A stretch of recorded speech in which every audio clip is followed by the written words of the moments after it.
Hey, y'all, this is Kelly. And this is Sue. Hey, welcome to Front Porch AF. where we get friends and neighbors from all geographies and walks of life. And we're going to have a drink, we're going to have a laugh, and we're going to figure out how to solve the world's problems. Yep. Welcome, everybody. We're glad to have y'all on our front porch today. And it's the third episode. Can you believe it? I know. I know. It hasn't crashed and burned. Not yet. Speaking of episodes, this is where we do a recap of our listener feedback from the awesome protest song show that we did with our special guest, Steph Mahan, last week. Mm-hmm. We have had some feedback. We have. I want to give a big shout out to Katie over in Lenoir City, Tennessee, who's been an avid listener to all 2 episodes. Hi, Katie. Hey, Katie.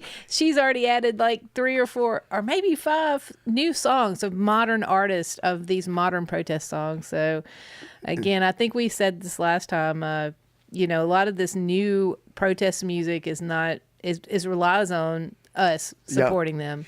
And by the way, the links to that playlist of protest songs can be found on our website, frontporchaf.com. Right. And that's going to be that's a YouTube playlist, so you can go and check it out. And any more songs that you guys suggest, we can add to it and make it as long as we need it. That's right. It is infinite. At 69 when I finished it. How?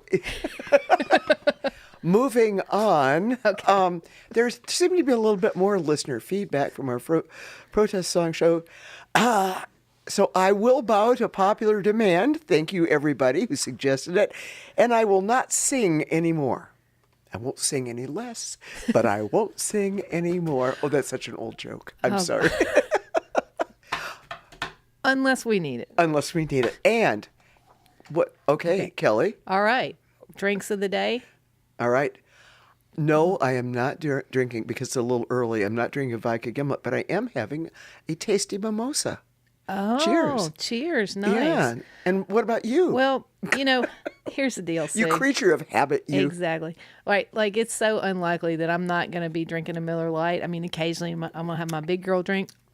And I've decided that I'm going to talk about the Huggy of the episode because I always have my beer in a Huggy because in the summer I don't want it to get hot. In the winter, it's too cold for my little hands. Oh, her poor little hands. Yes. So today's Huggy is Dee's Country Cocktail Lounge in Madison, Tennessee. Our home base. It's our home base, and just so you know, they have rules if you go to Dee's. What are those rules? And those rules are, and you can get a Huggy just like this at Dee's, and the rules are printed there, so you just can't forget them. Okay. And they are number 1, and these rules also apply to the studio. Okay. Number 1, pay your tab. Number 2, don't be an asshole. Uh-huh. And actually, this rule doesn't apply to the studio. You have to be 21 years or older to enter. Oh, I thought you meant we could be assholes. No. No. You can't be assholes. You know what? Like Barney Fife says on Andy Griffith. Well, here at The Rock, we only got 2 rules. First rule is no writing on the wall. Second rule, obey all rules. And then he shoots himself in the foot. Speaking of shooting ourselves in the foot, neighborhood notes. Our next segment, I am going to talk. Speaking of Dee's Country Cocktail Lounge, last Friday was Snack Friday, as it is every Friday. Every Friday, Snack Friday. I brought stuffing muffins. What is a stuffing muffin? Oh my gosh! You got a boxed thing of stuffing. Any kind. I mean like stovetop. Okay. Only I use much cheaper. I mean, I'm not going to pay $2.19 for something that I can get for 89 cents. Okay. Just a rule of life. Anyway, so you make the stuffing. Sounds super healthy, right off the bat. Okay. And you get a bunch of little tiny muffin tins, the little ones. Mm-hmm. Okay, and you spray all that. Then when it gets a little cool, that already done. Oh, and you make it with chicken broth, not with water. Okay, first of all. Then you add a beaten egg, sour cream. A beet and an egg? A beaten egg. You beat up an egg and you add it in. And then there's more cheese and there's some chives and stuff like that. And then you put them in these little muffin tins. You bake them up and they're so tasty. What about Sound good. They sound delicious. yeah? What have you got any delicious neighborhood notes? Well, I was in Lowe's today and I ran into like everybody I knew there, which was really a lot of fun. Yeah. But who I did run into there? Michael and Tanya of Una Acre Farms, who are going to be on our show in the That's not right. so distant future. Yeah. We don't have the date nailed down yet, but they're coming on, and they were working on some electrical problems. I don't know. They almost burned down a greenhouse. I'm not sure. And They have an organic farm down at the end of the bed. yeah, that they almost burned down because of their electrical problems, evidently. But Michael and Tanya were sorting it all out right there in good, the electrical aisle there at Lowe's, and I'm sure everything's great. Well, I mean, see, the fire truck. the fire truck went. They haven't come by, so They haven't come by. No, at least not for the farm. Right. They've come up for a lot of other things. yeah, they come by. We're getting a little what do you say? Not prosaic. When you're all inside your own neighborhood. I was an Insular? English major. Insular. Thank you. I was an English major. You know what? Now I need another drink. Okay. And ladies and gentlemen out there in podcast land, every week we have a theme, and this week we're lucky enough to have another special guest. Oh, we had a great special guest this week. Yeah, we did. Yeah.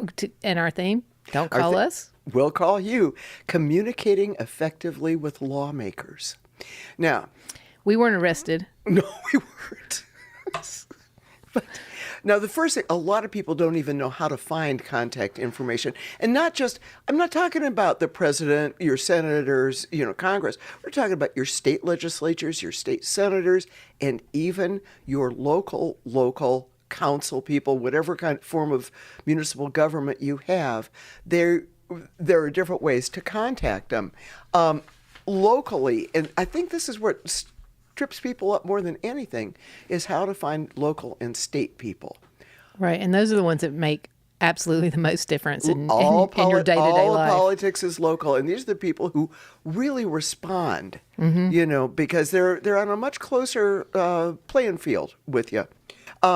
Most cities have a website, and the website often has, almost always has, contact information. You can fill in an online email form. You can send a mass email like we do here, to every member, and you can call and leave messages. Nashville is not cutting edge, but it's pretty good, and every municipality and state is different. What shocked me is that Tennessee, I kind of sometimes wonder about. Tennessee has a wonderful legislative contact form, and they also have tips for how to effectively talk to your state senator, state legislature, and governor. That is really cool. A few of those, and you can just go online too. But it's Tennessee.gov, right? It's tn.gov. First of all, be respectful. Be to the point. And this is what I have read. Don't get a laundry list of things. If you're going to be contacting a legislator, stick to one, maybe two things. Have some facts to back it up. Not just your opinion, but they are swayed by facts. And then, and this never occurred to me until I read it there, offer to be of service. Oh. Isn't that? That's interesting. Yeah, that's really cool. Now, this is from me, not from the official tn.gov. Okay. Don't be too restrained. Let them know you vote. Oh, yeah. That is from me. Let's see. I think that brings us around to our special guest. Unless, wait a minute, you know what? You contact people all the time. What tips would you have? Just do it. Don't hold back. It might seem like, it doesn't matter. But when they get their inboxes flooded with their people that vote for them, it makes a difference. They might not, if you think about our state legislature, which is, a super Republican supermajority, which may or may not, if you may or may not agree with. And if you don't agree with them, you may feel very hopeless about that. But continue to be heard and continue to do it. Yes, and they will write you back and they will let you know that they got that, and at least it's a small thing. You can do it.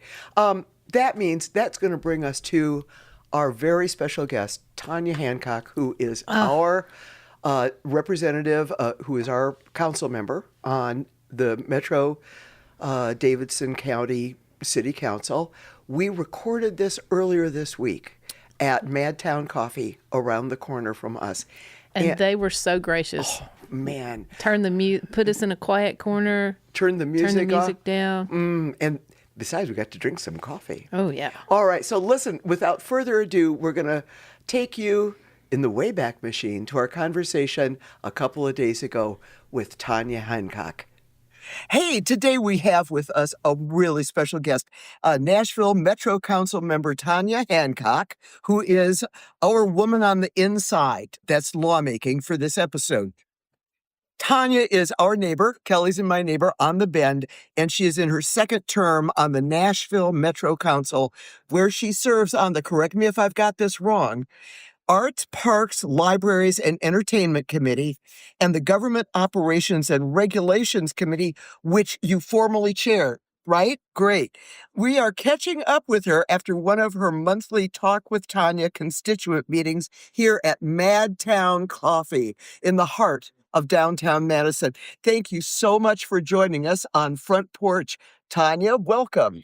Thank you. I'm excited to be here. And if we don't have enough time here, we can also go to Yazoo Brewery for my Talk with Tanya tonight at 6. That's right. And you are the only Metro Council member who holds two monthly meetings for your constituents. Am I correct? Yes. And actually, my first term for the first year, I held 3, with the exception of April during COVID. I had my 3 in March prior to the city shutdown. And then in May, we knew we were going to do a large budget increase. So I felt like I needed to put myself out there. So I continued to have 3 a month for that first year. And then my son joined travel soccer and weekends weren't really possible anymore. Family and community service. Kelly and I wanted to, first of all, get you to tell us just a little bit about how you came to Nashville, how you came to the Bend, and what got you inspired to run for council. All right. Well, I grew up in East Tennessee in a little town called Maryville, just south of Knoxville. Went to college at University of Tennessee and began working for the YMCA in high school, during college, and beyond. So about a year after college, I got an opportunity to open up a new YMCA in South Carolina. So I moved there, and that's where I met my now husband, who was a golf pro at a golf course down there. And on September 11th, he lost a friend in the Twin Towers. I'm so sorry. He joined the Tennessee Army National Guard. I was covering 8 states for work at that time, traveling salesperson, and Tennessee gave him the best offer, which was if he didn't make it through officer school, he didn't have a commitment to be enlisted. He really wanted to be have that leadership of being an officer. So we moved to Tennessee, and he was what we think probably the fastest officer to go to war, because while he was in basic training, we went to war. Oh, wow. He came back, so his officer candidate school was fast-tracked down to Fort Benning, and then he went a few weeks after the 278th had deployed. He went and joined them. They had a shortage of 4 lieutenants, and he was the only one left, so they sent him out there. And when he came back, he decided that he wanted to be full-time guard, not an M-Day soldier, which we also, need lots of those, and great service. And so we saw that a lot of the job opportunities for full-time guardsmen were in Nashville. So we moved here in 2006. Great. Well, first of all, thank him for his service. Yes, thank you. And yours, because families also support our service folks. And you ran for Metro Council about 6 years ago, correct? Yes, in 2019. Yeah. And congratulations. Just speaking as a constituent, you have just served the area wonderfully. And now we're going to pick your brain about, tell them what our theme is again, Kelly. Our theme is how to contact your lawmakers. Effectively. Basically, don't call us, we'll call you. Exactly. Yeah. So what gets your attention in a constituent communication? Oh, there's multiple things that can get your attention, good ways and bad ways, but I'm pretty methodical. So when I'm going through emails, I'm trying to reply to every single one of them. If it's an email to the entire council members list and it's from someone not in my district, I don't always reply unless it's something that I feel super passionately about, or I think we need more people to come to the public hearing. If there's an action item, then I'll reply to those. But as a rule, council members don't always reply to the council members at Nashville.gov unless it's one of their constituents. And then if it's one of mine, I'll email them back no matter what. What's more effective, email, a phone call, or somebody knocking on your door at 3:00 in the morning? If they got to our door from our locked gate with our 2 dogs, my husband would probably be the first person to answer that.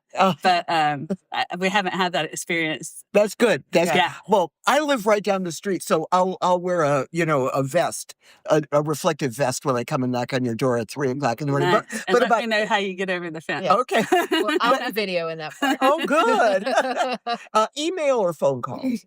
I prefer email. It's Okay. easier to track, and there's so many different ways to call. Okay. A lot of people in my neighborhood organization have my personal cell phone number. All of my constituents have my council cell phone number. And then anyone that has access to the World Wide Web can find the number that was assigned to me by council.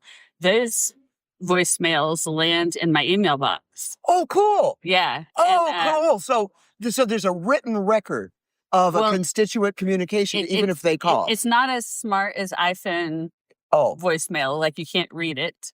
It just lands in my email box with a thing to hit play. okay. And then All you have right. to- and then you have to listen to it. Okay. Yeah. So for me, email is still the best because I'm not always going to hit play on voicemail if I'm riding as a passenger in the car with my family because Oh, God, the might- language. Yeah, sometimes the language could be a thing, and I have a minor, so I don't always like to. So we're going to keep it clean during this.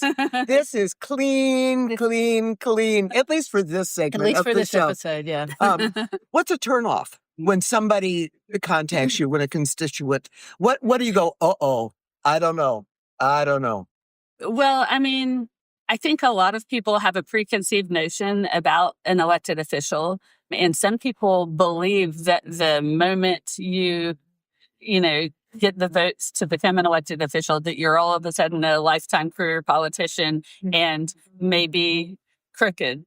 I've gotten an email from people about that, like that they know that I am because I'm an elected official, and I mean, I'm the same person that I was when I started. I'm a very by the book type of person. I do like to push the boundaries, like all the way to the boundaries, but I don't like to step outside the letter of the law. So I'll do anything I can for my constituents within the realm of possibility, but I'm not going to ask departments to do things that are unlawful, for a constituent. Well, there goes my next email request.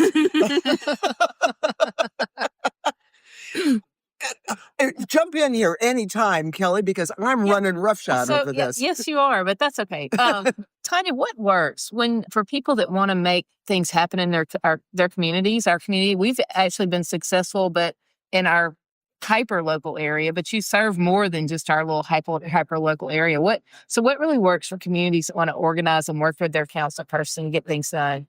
Well, being organized and knowing who to contact for sure. One example I'll give that we had here in Nashville was the Metro Council health benefits. So we had access to lifetime health benefits with only 8 years of service, whereas our Metro employees have to serve for 20 years before getting those lifetime benefits. And when we were doing that large budget increase in 2020, Bob Mendez, who's now the right-hand man of the mayor, he was on council and he had done not a podcast, but a Zoom meeting, I think, with Zolpat Suara, our council member at large now, and talked about the cuts we've made throughout the years. And he was saying that we had cut away the fat, we cut away some of the meat, and if we cut anything else, we'll be cutting into the bone, and that's why we had to do the increase. And he said, however, the one thing that we haven't cut that is going to greatly reduce our expenditures in upcoming years is this plan. So a couple of constituents in District 9 reached out to me and asked if there was anything I could do about it. And so I ran a bill to change that. That really stirred up a lot of folks on council. Many members on council, it turned out, had run because they wanted those lifetime benefits. And the vice mayor helped me set up a committee that was constituent-led throughout the county. We had participants from like every corner of the county, and they worked together with the community to really make their voices heard. And when we got it passed, it was 35 votes in favor. So that was... Oh, wow. Out of how many on the council? 43? 40. We have 40. That's right. 40. We're the third largest city council in the country, Yes. third only to New York City and Chicago. And the state of Tennessee tried to reduce that number a while ago, but they did not succeed. Well, it's still in litigation. And I think it is March 19th. So in 6 days, I think we're going to hear the next court ruling on that.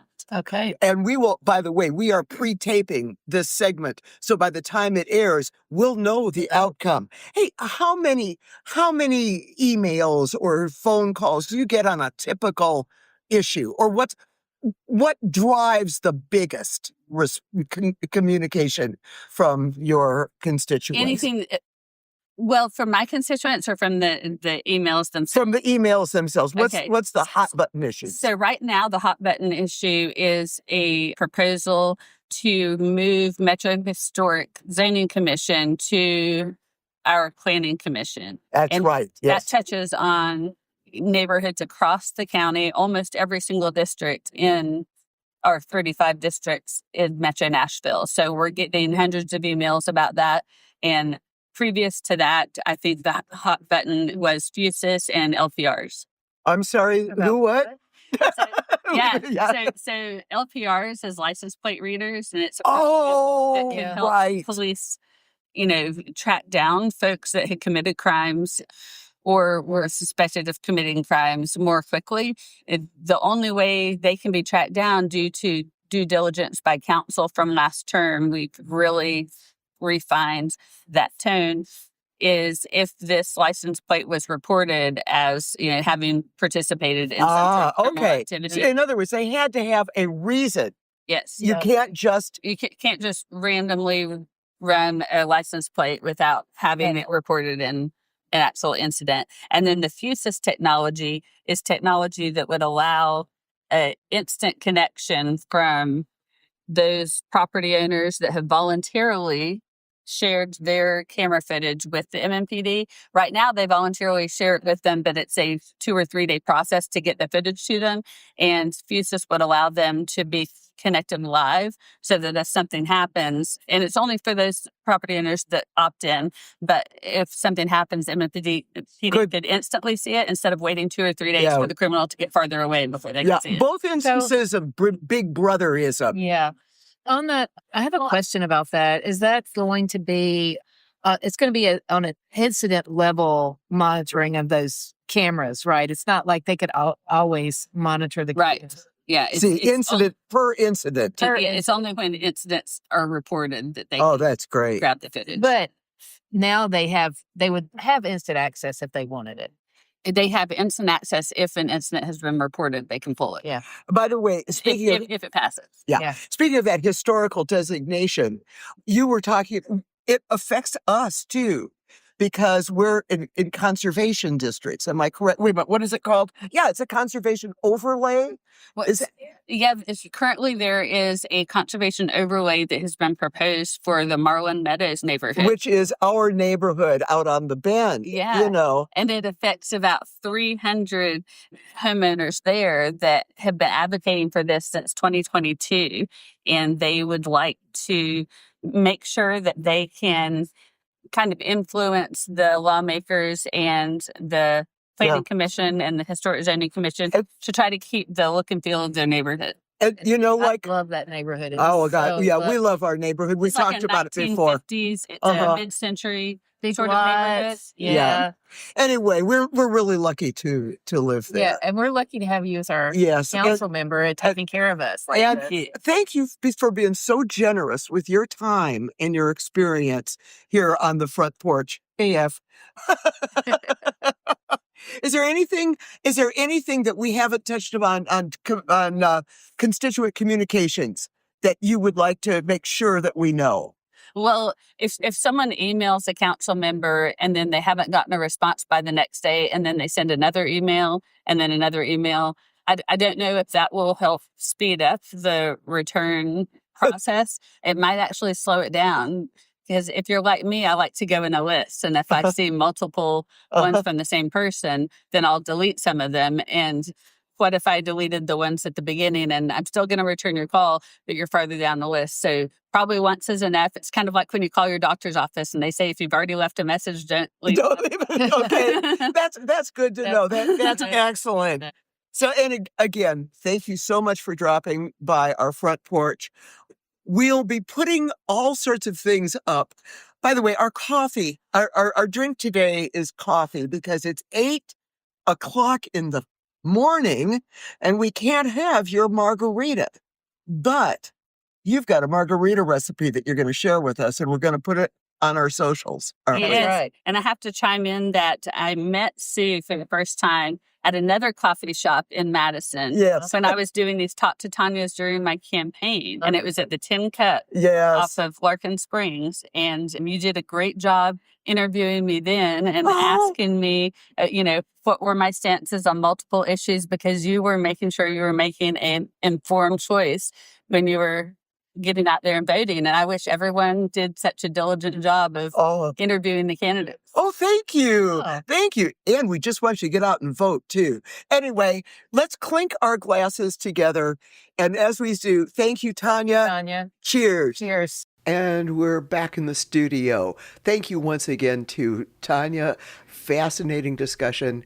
All links are going to be on the website and in socials. And most importantly, her margarita recipe. I can't wait to try that. She told us about it, but it had more than 3 ingredients.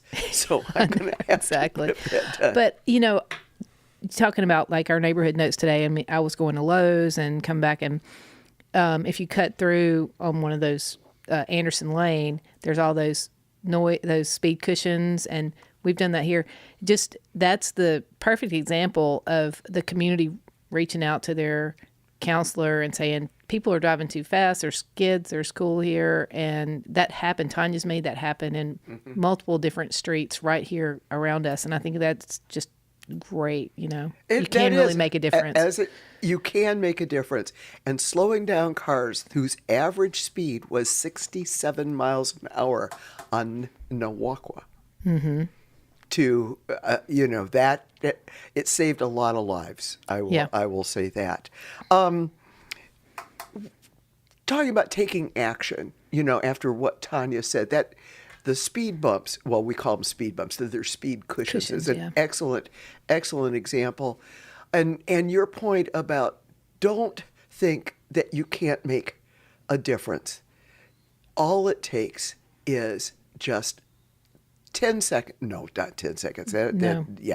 It takes a couple minutes to go ahead, drop a note, leave a message, make your voice heard. That way, at least you've done something, and you can hope that the universe hears you. We're all about hope, aren't we here? And there's some great websites for that really will direct you right to how to contact at the national level senators and things, and we'll have those on the website as well.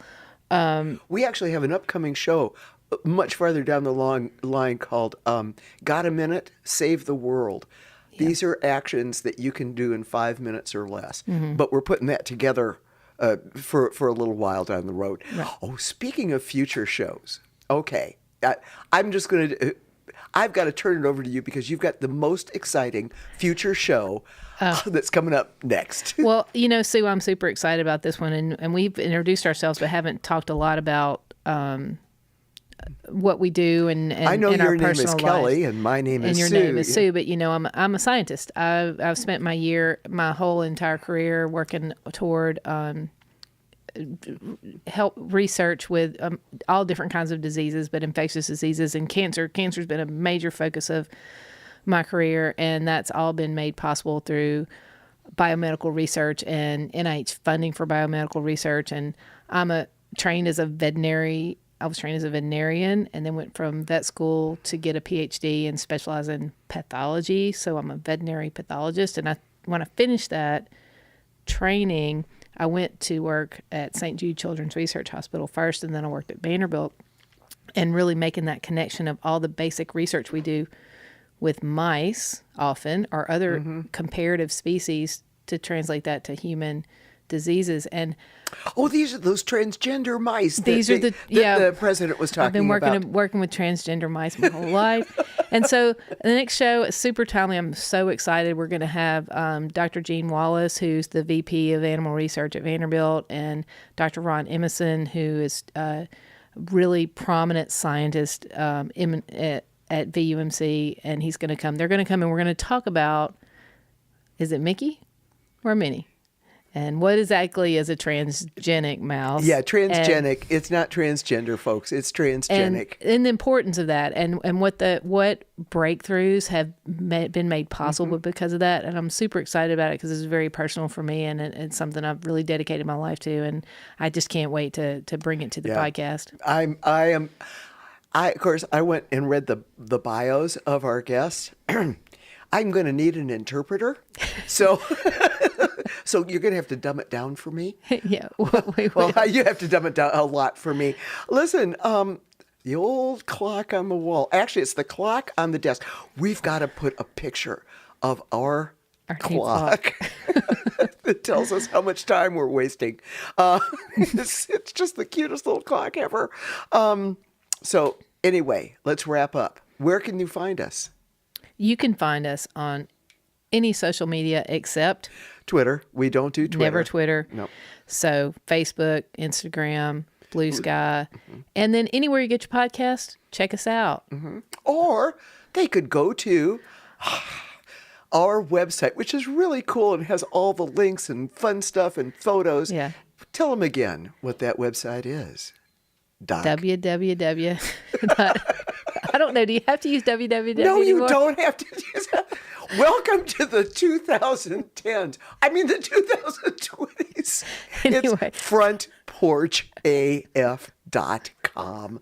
Frontporchaf.com, where you can sign up for advance notices of new shows. You can check out some cool photos. We got show notes. And send us your ideas for a show. Yeah, send us your ideas, but and especially give us some feedback. We love to hear all the reviews, whether it's 1 star or 5 stars. Or a request that I never sing again. And until next time, but I'm going to stop it right now because we need between to the last show and this show, a member of the Front Porch family went to the crossed the rainbow bridge. Crossed the Rainbow Bridge. Charlie, the little gentleman. I will post a picture of Charlie, the little gentleman. Yeah. What a great soul. Yeah. What a terrific soul. And Daisy, his best friend of 10 years, misses him very much, as we all do. We all do. But anyway. So we're dedicating this show to Charlie. And to everybody who's crossed the Rainbow Bridge and is just waiting for us. Yeah. So until next time, when we gather on our... Wait a minute, we got to clink our glasses. When we gather on our audio front porch, grab a drink, and solve all the world's problems. Cheers, y'all. Cheers, y'all.